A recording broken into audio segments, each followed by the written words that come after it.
Badan POM disuap oleh Dr. Reza Gladis. Ini kan giringan opini orang-orang yang kebanyakan makan obat yang overdosis.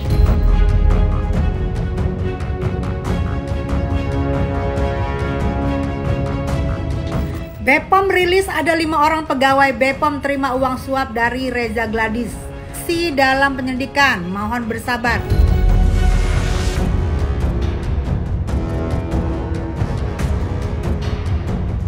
Jadi tapi kalau orang nggak punya logika hukum ya pasti ya, ngebacotnya pasti seperti itu. Itu biasa ya.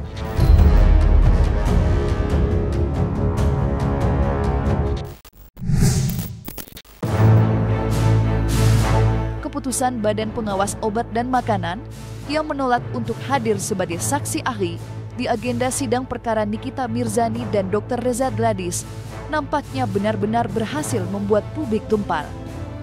Apalagi, di tengah ramai perbincangan terkait penolakan tersebut, media sosial turut diguncang pula dengan isu adanya praktik suap yang diduga dilakukan pihak Dr. Reza terhadap 5 oknum anggota BPOM.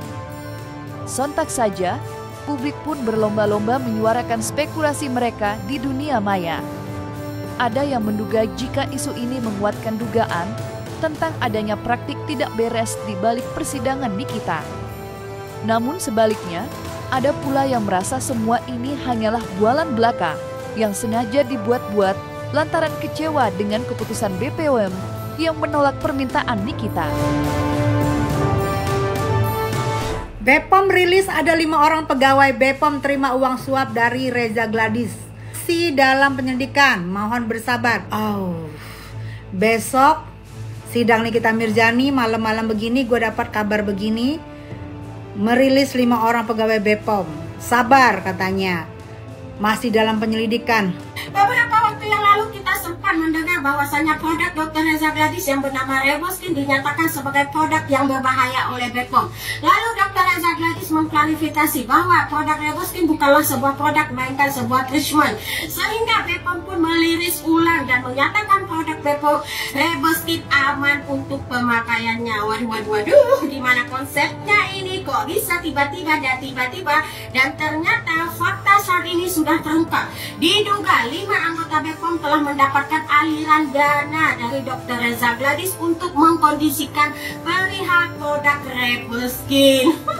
Meledak nggak tuh? Dan saat ini pun pihak BPOM tentunya Bapak Taruna Ikrar sudah menyatakan bahwa dirinya akan melakukan penyelidikan semakin mendalam terhadap 5 anggotanya tersebut. Siapa saja yang mendapatkan aliran dana tersebut. Dan beliau berjanji akan menindaklanjuti demi menjaga citra dan marwahnya BPOM. BPOM rilis ada 5 pegawai BPOM terima uang suap dari Reza Gladis. Kepala BPOM Taruna Ikrar masih dalam penyidikan, mohon bersabar. Waduh, ngeri juga ya hoaxnya. Karena gue cari-cari beritanya nggak nemu, yang muncul malah ini. Tuh, baca aja sendiri. Gue nggak tahu Rosalin yang dimaksud tuh siapa. Yang jelas belakangnya tuh ada gelar APT-nya. Jangan bilang ini Rose member Blackpink yang nyanyi lagu APT, karena nggak mungkin banget. Kata gue ini berita muncul pasti gara-gara BPOM gak mau hadir kan. Ayo ngaku, udah ketebak soalnya jalurnya. Sementara itu, isu dugaan penyuapan yang berhembus kencang memenuhi jagat maya tentu telah sampai pula ke telinga Julianus Paulus Sembiring selaku kuasa hukum dari Dr. Reza Gladis. Dan ketika dimintai tanggapan, Julianus pun tak segan-segan meluapkan amarah. Pasalnya, sangatlah tidak logis baginya bila sang klien sampai menyuap BPOM agar tidak hadir di persidangan. Karena menurut Julianus, BPOM memang tidak berkaitan apa-apa dalam pokok perkara sidang. Lantas bagaimanakah luapan kegeraman Julianus? Yang nggak ada untungnya bagi klien kami ketika Badan POM hadir maupun tidak hadir. Jadi ngapain kan kami mengkondisikan dan tidak datangnya Badan POM? Ya, seperti itu logika hukum kita ya. Jadi tapi kalau orang nggak punya logika hukum ya pasti ya, ngebacotnya pasti seperti itu. Itu biasa itu. ngapain kami melakukan upaya-upaya pengkondisian, apalagi memberikan penyuapan kepada Badan POM, yang pada intinya keterangan Badan POM itu tidak berarti bagi kami. Ya, untuk apa seperti itu? Ya, jadi saya berharap ya Badan POM itu sendiri ya melakukan upaya hukum untuk membersihkan namanya. Dan ini pesan diskusi untuk Dr. Reza Gladys. Dok, jangan menghalalkan segala cara demi kepentingan pribadi. Lebih baik berbenah agar mendapatkan nilai positif. Ini orkestra hukum, drama hukum ini kan dari awal kan sudah berjalan. Ya, di persidangan terdakwa Nikita Mirzani. Ya, salah satunya yang memaksa agar dalam persidangan didengarkan hasil rekaman prestis yang mengatakan ada penyuapan terhadap APH, jaksa, hakim. Ya, ini kan drama-drama yang sudah terjadi gitu. Ya, kemudian majelis hakim tidak menerima untuk agar memperdengarkan hasil rekaman itu, lalu meminta terdakwa agar melaporkan ini kepada pihak yang berwenang. Sudah dilaporkan, mana? Ya, ini kan drama-drama ya orkestra yang sedang diorganisir oleh pihak yang siapa dan bagaimana tujuan apa saya nggak tahu gitu. Ya, tapi itu merugikan terdakwa Nikita Mirzani itu sendiri sebenarnya. Ya, jadi saya pikir giringan-giringan opini-opini luar itu, saya yakin dan percaya ada pemeran utama yang memainkan ini. Sehingga fakta-fakta hukum itu dianggap bisa dikaburkan, dan kemudian yang menjadi pertimbangan nantinya adalah merupakan giringan opini. Badan POM disuap oleh Dr. Reza Gladys. Ini kan giringan opini orang-orang yang banyakkan makan obat yang overdosis seperti yang nggak waras gitu. Ya, dugaan kami seperti itu di penggiringan opini. Alasan dari penolakan untuk hadir di persidangan sebenarnya sudah dijelaskan sebelumnya oleh Profesor Taruna Ikrar selaku Kepala Badan Pengawas Obat dan Makanan. Kala itu, Taruna berkata kalau penolakan ini didasari dengan prosedur yang harus dipenuhi BPOM sebagai lembaga negara, sehingga kurang tepat baginya untuk hadir atas permintaan pribadi. Taruna pun menambahkan, bila pihaknya baru akan mempertimbangkan untuk hadir jikalau permintaan itu datang dari majelis hakim, bukan dari pihak Nikita, seperti sekarang ini. Mendengar jawaban pihak BPOM, pihak kuasa hukum Nikita pun merasa tidak terima. Pasalnya, sebagai advokat, tentu mereka tidak bergerak sebagai pribadi, lantaran telah dinaungi lembaga tersendiri. Belum lagi, pihaknya juga sudah meminta hakim untuk menyurati BPOM, di mana majelis justru menginstruksikan kepada tim kuasa hukum Nikita untuk bersurat dengan BPOM secara langsung. Tentu sebagai lembaga negara seperti janji saya, kita konsisten dengan janji itu, tapi kan ada aturannya. Aturan karena menjadi saksi itu bukan saksi pribadi, saksi lembaga. Memang saya sudah mendengar itu juga, kami semua sudah mendengar statement dari BPOM terkait dengan hal itu, ya kan?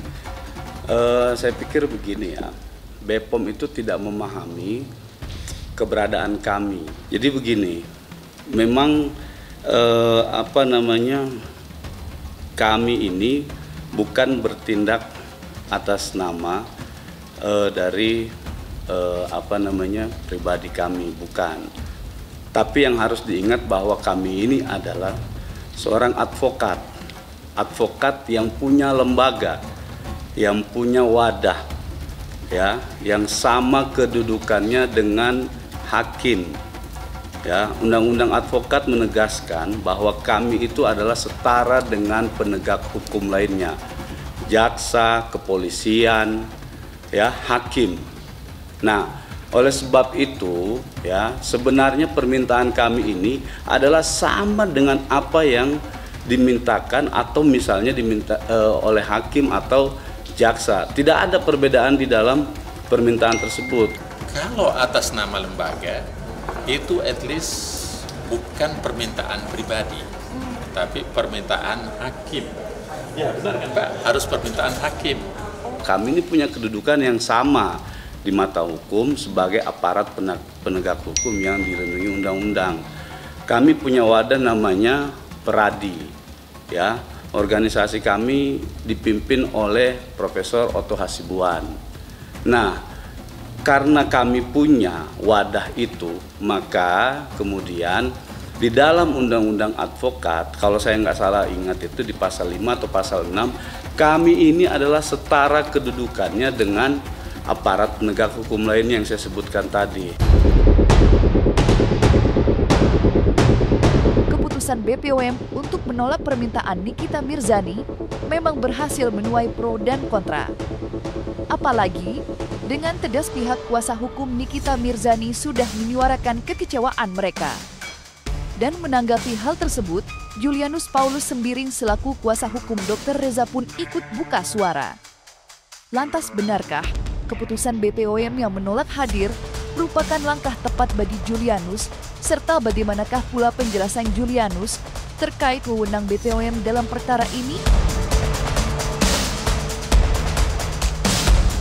Badan POM itu dalam kasus perkara laporan klien kami dengan dugaan tindak pidana pemerasan, ya, baik itu dengan pasal 27B ayat 2 dan pasal 369 ayat 1, itu awalnya kan sudah pernah diperiksa, dimintai keterangan oleh penyidik di Polda Metro Jaya, dan kemudian berdasarkan azas dominus litis bab K, penuntut umum dalam dakwaannya melihat bahwa perkara ini kan murni adalah merupakan dugaan tindak pidana pemerasan yang kemudian pasal kumulatifnya adalah pasal tindak pidana pencucian uang sebagaimana pasal 3 Undang-Undang Nomor 8 Tahun 2010. Saya perlu sampaikan bahwa dari kewenangan Badan POM yang tadi sampaikan poin pertama Perpres 80/17, kemudian dakwaan dari penuntut umum sebagaimana 27B Junto 39 ayat 1 dan pasal kumulatif pasal 3 Undang-Undang 8 2010, maka yang ketiga kami melihat bahwa ketika Badan POM dihadirkan terkait hal ini, korelasinya apa? Ya, itu menurut kami kenapa kemudian Badan POM itu tidak mau hadir nanti pagi, ya, itu kemudian soal dia kan lembaga negara yang seharusnya mempunyai aturan-aturan yang diatur dalam konstitusi kita untuk dapat memberikan keterangan tentang sesuatu hal, ya, apakah kemudian ini perlu dan kemudian apakah kehadirannya itu sebagaimana diatur dalam undang-undang. Ini kan harus dijaga. Dan saya pikir hal-hal ini yang menurut kami menjadi pertimbangan-pertimbangan oleh Badan POM itu sendiri, sehingga pada saat beberapa waktu yang lalu memberikan pendapat melalui pernyataannya di media tidak akan hadir pada hari ini.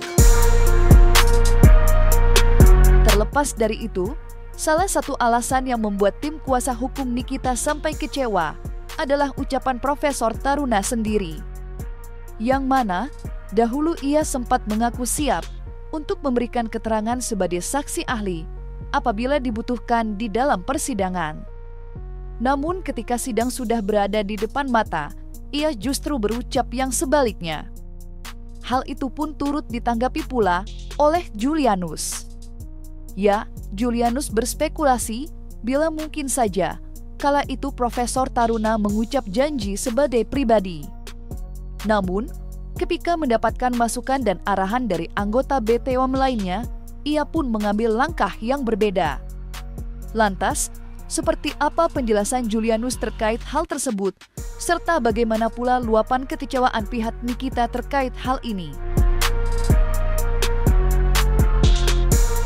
Di beberapa waktu yang lalu, ya, teman-teman media juga mungkin masyarakat publik juga sudah pernah mendengar bahwa BPOM itu bersedia memberikan keterangan, ya kan begitu. Nah, tapi tiba-tiba sekarang berubah gitu kan, dengan alasan yang sangat tidak logis, ya.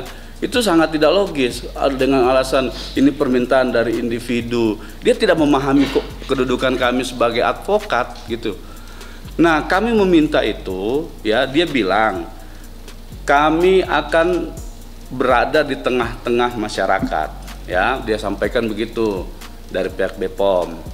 Untuk yang mau mendengarkan keterangan kami akan hadir di tengah-tengah masyarakat, ya, untuk menyampaikan hal-hal yang benar-benar sesuai dengan hukum atau fakta yang sebenarnya. Nah, tiba-tiba dia merubah statementnya itu, ya kan? Dia bilang dia tidak bisa datang, gitu kan? Nah, ini sebenarnya menjadi pertanyaan serius kepada masyarakat, kepada publik, ada apa di balik ini? Ya, kontradiktif keterangannya. Dari kemarin dia bilang, oke, kami akan bersedia, sekarang kami tidak bersedia. Tidak bersedia dengan alasan tadi itu. Ini pandangan hukum kami, ya, yang akan mungkin dapat berbeda dari pandangan-pandangan hukum pihak lain, mungkin juga dari pihak Badan POM itu sendiri. Yang saya ketahui, yang pada saat sebelumnya yang menyatakan akan bersedia, seperti yang Mbak Lina tadi katakan akan hadir sebagai saksi nantinya dan sebagainya, itu kan Prof. Taruna, ya. Prof. Taruna itu adalah sebagai dia pribadi saat memberikan keterangan. Lalu kemudian setelah dia itu membicarakan, ya, secara aturan-aturan di Badan POM itu kan mempunyai ahli-ahli, ya, ahli di bidang masing-masing, ya, khususnya dalam bidang hukum. Ya, mungkin pertimbangan-pertimbangan dari ahli-ahli itu dan bidang-bidang yang ditugaskan dalam hal itu memberikan pertimbangan. Nah, jadi ketika dipertanyakan bahwa sebelumnya Prof. Taruna mengatakan dia akan hadir dan sebagainya, tapi kemudian lalu dia sekarang mengatakan sebagai Badan POM tidak bisa dan karena selama lembaga negara, ya menurut saya mungkin karena sudah ada pembicaraan, ya. Biasa itu lembaga negara harus menyampaikan sesuatu hal dalam rapat internal mereka, dan kemudian ada aturan-aturan, ya, konstitusi yang mengatur bahwa harus seperti ini, seperti ini, seperti ini. Dan kemudian hukum acara juga tentang saksi 184 perluasannya itu tentang bagaimana menghadirkan saksi, khususnya dalam saksi ahli, seperti itu.